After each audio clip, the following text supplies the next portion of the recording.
Ils sont 4. Un Québécois, un Français, un Belge et un Suisse, et ils partagent le même talent, celui d'imitateur. Vous connaissez certainement l'un d'entre eux et vous allez pouvoir faire connaissance avec les 3 autres. Merci d'accueillir Yann Lambiel et ses compères des 400 voix.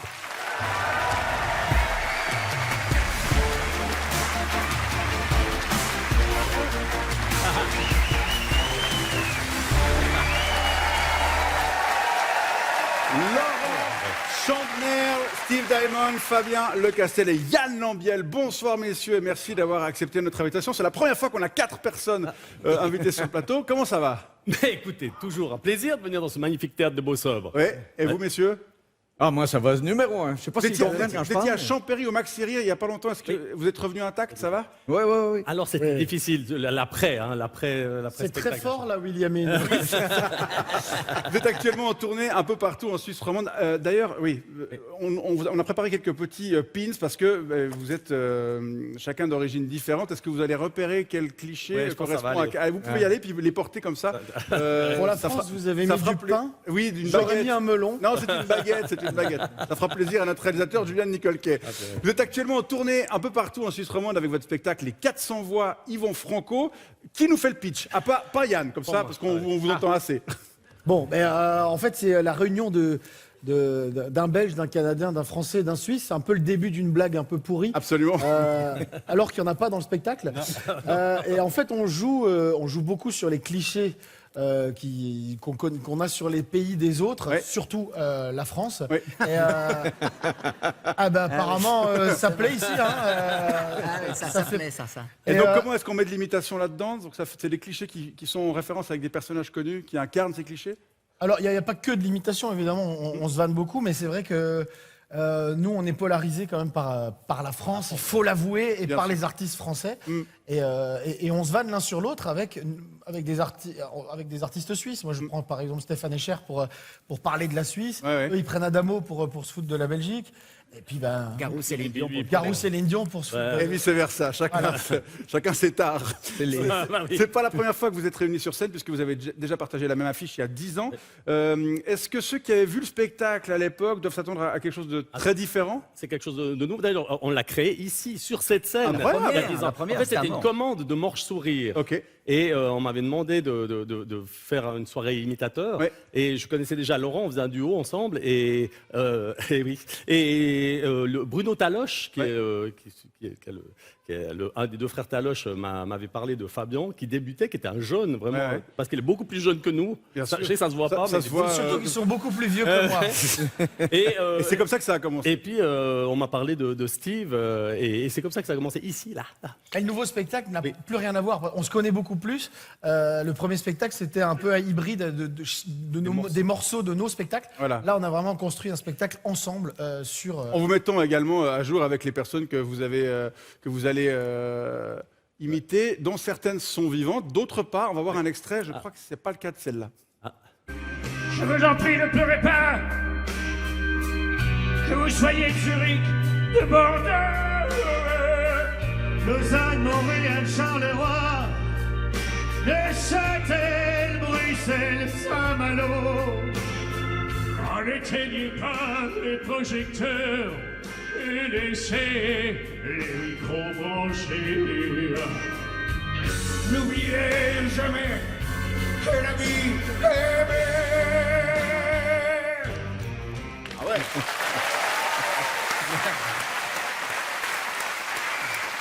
On va continuer à parler de ce spectacle et de votre art, l'imitation, mais d'abord on va découvrir le portrait du régional de l'étape. Yann Lambiel, il est signé Aurel Cuta. Au début, Yann Lambiel maniait ceci, mieux que l'humour. Il est tout jeune installateur sanitaire quand il décide de tout plaquer dans les années 90. Il troque les grosses porcelaines contre les petites scènes. Et si jamais Yann Lambiel, c'est pas celui qui fait des triple axel, ça c'est Stéphane Lambiel. Non, c'est pas la même personne, et non, ils sont pas frères. Par contre, ils viennent tous les 2 de Saxon, en Valais. Ça c'est vrai.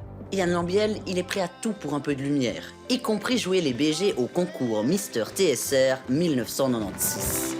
C'est à ce moment-là qu'il tombe dans la marmite RTS. Il faut marcher vers l'avenir avec les pieds. Notre belle Suisse existe. Les skieurs, monsieur Oggy, je n'ai peut-être pas le bon exemple. Il fait partie de l'équipe qui lance à la radio La Soupe est pleine, la messe satirique du dimanche sur la première. Tu te rends compte que t'as le même prénom que Pascal Couchepin? Ventriloque à la radio, par contre, ça marchait pas hyper bien, donc il a abandonné le projet. À la sempiternelle question qu'on pose aux humoristes, Yann Lambiel a travaillé sa réponse. Je pense qu'on peut rire de tout et de tous avec les codes de son époque. Il s'est moqué de Pascal Couchepin, de sa syntaxe, de son tarin. Ah, oui, l'oreillette, ça marche. Ah, il a été loin, en imitant par exemple Alexandre Jolien. Si on m'imite pas parce que j'ai un handicap, c'est de la discrimination. Son idole, par ici, c'était François Sylvain. Moi aussi, je suis végétarienne, ça m'empêche pas de manger de la viande. Et plus loin, c'était Patrick Sébastien. Non, mais à l'époque où Patrick Sébastien était drôle, quand il imitait Chirac. J'ai décidé que la publicité et l'imitation seraient les nouvelles mamelles de la France. Aujourd'hui, ils sont venus à 4, les 400 voix. Laurent Chantemerle, Steve Diamond, Fabien Lecastel. C'est un Français, un Québécois, un Belge qui rencontre un Suisse et qui lui disent « Mais si on faisait un spectacle ?» Et puis un deuxième.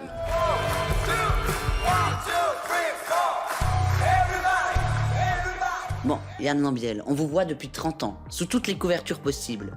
Mais ça donnerait quoi, là, devant vos potes, si vous imitiez Yann Lambiel?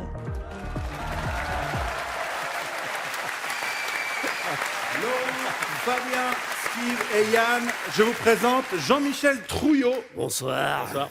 Journaliste et critique culturel spécialisé dans les arts de la scène. Est-ce que vous avez vu leur spectacle? Absolument pas. J'aborde l'humour et la comédie et la gaudriole. Tout au plus pourrais-je perdre 1h30 de mon temps pour aller voir un fédo durant les fêtes de fin d'année. D'accord, mais vous avez quand même des questions à leur poser, rassurez-moi. Absolument. D'abord, cette curiosité. Pourquoi avoir choisi cette antiphrase implicite, cette paronomase pour baptiser votre quatuor, les 400 voix, 4 comme le chiffre et 100 comme la préposition privative? Bonne question. Ouais. On a cherché longtemps pour trouver une réponse. Puis, on trouvait que sans CENT, ça faisait peut-être un petit peu prétentieux. C'est votre côté suisse, en fait, un peu au fond de Ouais, vous. c'est ça. Pas être Surtout si vous posez la question, on a tout gagné. Hein. Ouais, c'était surtout pour intriguer les journalistes. 400 voix, vous dites c'est prétentieux parce que vous avez déjà compté combien vous en faisiez cumulé. Et quand On en est fait imita- beaucoup plus. en Est-ce que fait. quand on est imitateur, le nombre de personnes qu'on peut imiter, c'est genre un truc... Un argument de vente. Et puis que vous connaissez tout le temps, c'est un peu votre ATP personnel. On en fait 4758. Ouais. C'est vrai. Ouais. À 4. Ouais. Non, c'est pas vrai.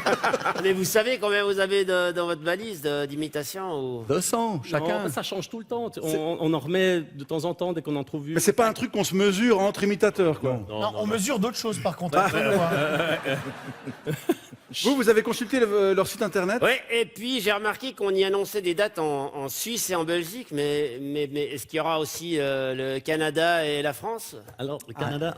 Le Canada, c'est un peu compliqué parce qu'il faudrait changer 90% du Bravo. spectacle. Ouais. Et en Et- France, parce c'est qu'ils pas sont- possible parce qu'ils se foutent tellement de la gueule des Français que ça marchera jamais chez nous. Et pourquoi, C'est vrai que les Français, des fois, pourquoi, manquent un peu d'autodérision. et pourquoi Parfois.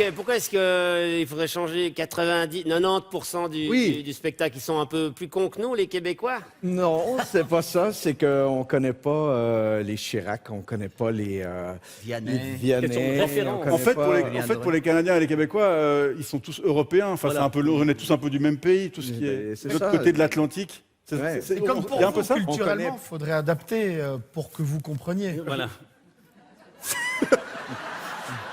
Vous avez fait le tour aussi des, parce que ça vous intéresse évidemment en tant que journaliste, Oui, j'ai un peu investigué la billetterie, J'ai investigué. remarqué que tout était presque complet en Belgique, alors qu'en Suisse c'est un peu plus dur. Est-ce que ça veut dire qu'il est plus populaire dans son pays que vous dans le vôtre? Il est plus jeune. Il est plus Bah, jeune. c'est Il que est, ça. il est dans le sommet de sa carrière, voilà. Bah, si on est plus jeune, si on suit votre logique, il a moins de voix dans son cheptel, donc un moins grand public à draguer. Ça marche pas, votre Alors, réponse. non, c'est plus simple. C'est que Fabien est une star en Belgique parce qu'il passe dans Le Grand Cactus. Ouais. Et moi, j'ai pas la chance de passer dans l'émission phare. Ouais, mais bon, vous avez de fait la l'humour soupe de la pendant RTS. 3 siècles, donc c'est bon. Hein. Mais j'adorais. Je connais les animateurs. Et c'est pas le nombre de voix ni la qualité des voix qui fait le succès. Regardez Nicolas Canteloup. Oui. Ok, oula, balle perdue. Steve Diamond, dans une récente interview, vous évoquiez le fait que c'était plus délicat aujourd'hui d'imiter Donald Trump sur votre continent, l'Amérique. Est-ce que c'est vrai? Ben, c'est-à-dire que sur notre continent. Il faut faire attention. C'est surtout aux États-Unis. J'avais fait un spectacle, j'avais imité Donald Trump. Et, Comment vous faites? Allez-y, allez, faites-nous Donald Trump. Hello, Switzerland. Très, très bien. Et alors, qu'est-ce qui s'est passé? I think he's such a great guy. So I will put tariffs on you guys. Et on avait, j'avais juste dit la fameuse phrase que Trump avait dit à la télé, c'est In Springfield, they're eating the cats. They're eating... The dogs, ils mangent des chats et des chiens. Et on avait eu une plainte De qui? d'Américains, parce qu'on était en Floride, c'est républicain, donc on avait, Ils rigolaient pas eu avec quelques ça. plaintes là-dessus. Donc il n'y a plus de liberté d'expression, c'est vrai.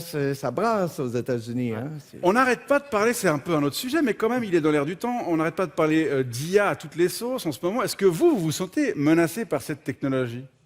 Non, parce que je pense que le spectacle vivant, l'émotion que nous avons là, l'énergie que nous dégageons et que nous partageons avec le public, l'IA ne pourra jamais le faire. Donc je pense que ça va rester. Je pense même qu'on va revenir encore plus au vrai spectacle vivant. Enfin, j'espère. Vous pensez pas qu'une IA imiterait encore mieux Christian Constantin que vous? Oui, mais ce serait pas intéressant. C'est pas ce qu'elle dit. Non, mais ce qui est intéressant, c'est le décalage entre la vraie voix, le vrai personnage, et puis la caricature de l'imitateur. Si vous faites super... Je me souviens d'un imitateur québécois, André-Philippe Gagnon, qui faisait super bien, je ne sais plus qui, mais il le faisait tellement parfaitement que c'était plus drôle. Justement, parlons un peu de l'art de l'imitation. Est-ce que c'est un art ou est-ce que c'est une compétence technique particulière? Oh, l'imitation, c'est déjà un travail d'oreille, d'observation. On reproduit les sons qu'on entend. Pour savoir si vous êtes capable d'imiter, il suffit de vous enregistrer, vous écoutez votre propre voix. Et si vous vous reconnaissez, forcément, vous arriverez à faire des voix, parce que nous, on sent cette caisse de résonance qu'on a dans la tête, et forcément, on fait les petits réglages grâce à l'oreille. Les notes de musique. Vous-même, vous faites de l'imitation? Vous pourriez, hein? Non. Je sais pas, Ça m'intéresse pas du tout. pas du tout. La caricature, ce genre de truc, ça Tout ce qui est populaire, je... Détesté. Au-delà des éclats de rire, si ça prend, ou de l'ennui si ça prend pas, quelles émotions, je dirais, mais aussi quelles réflexions vous souhaitez susciter chez votre public populaire? Justement, des émotions. Le rire est déjà une émotion. Ouais. L'art populaire est pour moi pas du tout un gros mot, bien au contraire, puisqu'on parle au peuple, aux gens. Et justement, parfois on nous dit ouais, vous faites des morts. Et non, on ne fait pas que des morts, justement, on fait revivre. Des morts parce qu'ils meurent de rire pendant vos spectacles. aussi. Non, mais il comprend pas tout, lui. Hein. Non, mais ça va aller. Il y a aussi ce truc de quand même le petit éclat c'est un peu un coup de magie. Quand une imitation est bien faite, il y a quand même un truc dans le cerveau des gens qui se produit. On est là, oh mon Dieu, on y est. Disons qu'avec l'imitation, on peut émouvoir, on peut faire pleurer, on peut faire rire, on peut parler d'actualité, on peut faire revivre quelqu'un qu'on a aimé. Et donc, c'est pas forcément lié à l'humour. Vous disiez, il n'y a pas beaucoup de gags dans ce spectacle. C'est pas forcément des spectacles d'humour. Il y a beaucoup de gags dans ce spectacle. Il y a énormément de gags. Ah, pardon, j'ai mal compris. Non, si. Non, mais il n'y a pas que ça. Il n'y a pas que ça. Évidemment, il y a de l'émotion. Par exemple, je ne sais pas si vous avez vu Monsieur Aznavour, le film, le biopic, là. Ah, Raïm, incroyable. Voilà, cet acteur, est-ce qu'il fait de l'imitation ou... il fait pas. Parce qu'on rigole pas tellement. Hein. Ah non, c'est pas. Non, il incarne. Par contre, dans le spectacle, on fait les 4 fils Aznavour qu'il a eu dans les différents pays.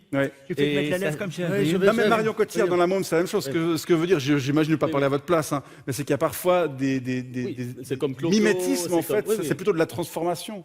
Oui, mais c'est de l'imitation. Mais moi, j'aime bien. Pour moi, l'imitateur, il est lui et il passe d'une voix à l'autre. Là, on est dans le déguisement. Oui, c'est ça. Mais ça, vous pouvez pas Du comprendre. début à la Le fin. côté, vous vous déguisez, vous incarnez une autre personne. Vous vous transformez. Une personne connue ou non connue. Ça me parle absolument Ben oui, c'est ça. Messieurs, on vous propose maintenant de répondre à quelques questions de téléspectatrices et de téléspectateurs. Elles les ont laissées pour vous sur notre répondeur. Écoutez.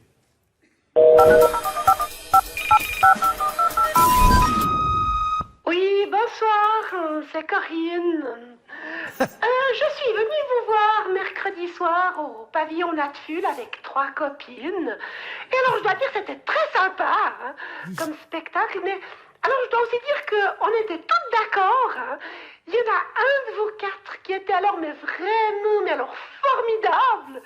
Les 2 autres étaient pas mal, mais alors le dernier, mais alors il était mais vraiment nul. Et vous, je voulais savoir, vous trouvez que c'est qui le meilleur et le pire d'entre vous? Bonsoir. Alors, Merci. on vous écoute. Bon, le meilleur, c'est Steve. Non, C'est non, Steve. non, C'est non, Steve. non, Non, c'est mais pas Steve- bien. non, mais Steve- non, mais Steve est un chanteur lyrique, c'est un chanteur d'opéra, donc il fait quelque chose qu'on ne peut pas faire. Il a travaillé la voix. Peut-être qu'il imite. Non, il imite nul. Pavarotti. Ah, ouais. Il imite Pavarotti, et moi je ne peux pas faire Pavarotti, on peut pas faire. C'est le seul qui fait Pavarotti. Et Voilà. surtout, il comprend ce qu'il dit quand il chante en anglais. Voilà. Exactement. Et il a les meilleurs cheveux. Allez, deuxième message. Oui, bonsoir, Salzaroulo à Crissier. Dis donc, je vous téléphone parce que j'aimerais bien organiser une soirée privée pour l'entreprise où je bosse, avec juste Monsieur Lombiel, hein, parce que les trois autres, je les connais pas. Et puis alors, je voulais savoir si vous pourriez faire un petit spectacle en imitant notamment notre patron. Ouais, parce qu'il est trop marrant, par exemple, que tu dis « Ah bah alors, vous êtes encore en retard, Piguet, ou bien hein? » Ce serait possible. Ouais, ça serait super en tout cas. Hein. Voilà. Ah, et puis, oui, juste encore, ça coûterait combien? Bonsoir. Je me réjouis. On vous laisse répondre. alors. Oui, merci pour la question. Alors, imiter le patron, on me le demande des fois. Et alors, vous dites, et vous acceptez non, ouais, c'est toujours. Alors, en part ça, ma première imitation, c'était mon capitaine à l'armée. Ah, j'en connais un autre qui a fait Donc, ça voilà. aussi. Mais autrement, hein, ouais, ah, aussi. T'avais fait ça Non, aussi c'est un autre pote. Ah, c'est un pote qui avait fait ça. Mais voilà, et puis. Non, mais vous avez souvent des demandes de spectacles. Et vous de aussi, ce dans vos- spectacle privé, Oui, évidemment. bon. Mais qu'on nous demande, hey, vous pouvez pas faire mon beau-frère, parce que oui, alors ça évidemment, mais c'est Laurent est c'est le plus fort d'entre nous pour prendre Mais du coup, il y a la voix il arrive à faire la voix de Yann Lambiel. Non, oui, vas-y. Comment il fait Yann Lambiel Non, mais attends, c'est quoi ces conneries? Il y a un peu de Jacques Chirac aussi. Mais donc, il y a énormément de travail, donc c'est extrêmement cher, ce genre de... Voilà, exactement, c'est extrêmement cher, évidemment. Oui. On écoute le dernier message. Bonsoir, c'est Timéo. Moi, mon papa, il fait aussi humoriste comme métier, mais sauf que lui, il fait du stand-up. Et puis, sauf que lui, il dit que les spectacles de Yann Lambrel, c'est de la merde. Il dit que c'est que pour les vieux. Alors, est-ce que c'est vrai? Et si c'est vrai, pourquoi c'est vrai? Est-ce qu'il existe une sorte de conflit entre la scène du stand-up qui cartonne actuellement et la scène de l'humour qu'on pourrait qualifier de plus traditionnelle? Non, c'est le fils du photographe. Non, Qui est ce photographe? non, Private joke. non. Par contre, je me disais, comme c'est un enfant qui pose la question, c'est peut-être aux Belges de répondre. Mais Ah, elle est très très bien. Non mais c'est vrai, vous sentez ce conflit de génération ou pas? Non, mais moi je me sens pas en désaccord avec ça parce que moi je me suis jamais considéré comme un humoriste. Moi je suis un Comme un artiste. stand-upper, ouais. Mais moi je suis un artiste de musical. Ouais. Pour moi l'imitation fait partie du musical et donc je suis pas. L'humour est une partie de mon métier. Ouais. Donc je suis pas du tout. Moi j'adore les Le stand-up. problème avec le stand-up, c'est que tu en as 4 dans la même soirée, tu te rappelles que d'une personne, tandis que 4 imitateurs font des voix complètement différentes, ça fonctionne mieux, c'est plus Et difficile. on fait du stand-up entre nos imitations. Voilà, et, on a juste une corde en plus à notre arc. Voilà. Est-ce Vous avez envie de réagir qu'il y a un une peu, vous différence au niveau de l'âge du public quand même entre la nouvelle génération et les gens qui viennent voir les 400 voix par exemple? Non, ou, parce que je pense que les plus anciens viennent voir aussi les stand-uppers et nous. les salauds. Alors que les jeunes ne viennent pas voir les imitateurs. Ouais, c'est ça. Ouais. C'est pas Ah, en Belgique, c'est comme ça. hein. non, Ah ouais, c'est vrai? Si, Ouais, non. C'est Non, tout. moi, dans le Cube, dans le spectacle que je faisais dans le Cube, j'avais de plus en plus de jeunes qui venaient. Comme quoi. Voilà. C'est la fin de cette séquence répondeur. Merci messieurs, merci à vous. Yann Lambiel, Laurent Conner, Steve Diamond et Fabien Lecastel, on arrive déjà au terme de cette émission. On vous remercie d'y avoir participé. Je rappelle que vous êtes en tournée en Suisse et en Belgique. On trouve toutes les dates sur votre site yannlambiel.com. Bonne tournée à vous, monsieur Trudeau, merci beaucoup. Bonne soirée à vous. Terre de bonsoir, c'était incroyable. 52 minutes, c'est terminé. Merci, on se retrouve le samedi 11 avril et d'ici là, bon bec.